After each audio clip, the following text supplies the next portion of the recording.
Ganito yung ginagawa namin guys, kapag yung mantika, ito, pinagprituhan na natin to ng 3 beses. Paano kami mag-dispose dito sa Japan guys? Ito na may pinagprituhan natin ng isda. So, isasama na natin siya. Iinit lang natin siya. At ito guys, yung ginagamit natin dito. Nabibili lang dito sa Daiso. Meron kayong mabibili niyan sa mga online shopping.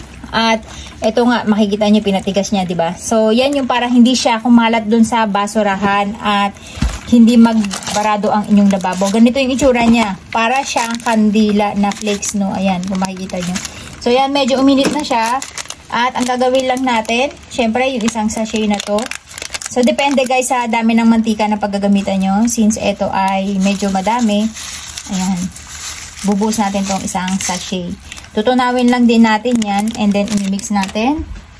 So, hihintayin lang natin yan lumamig at mamaya pwede na natin siyang itapon. So, ito na guys yung ating mantika.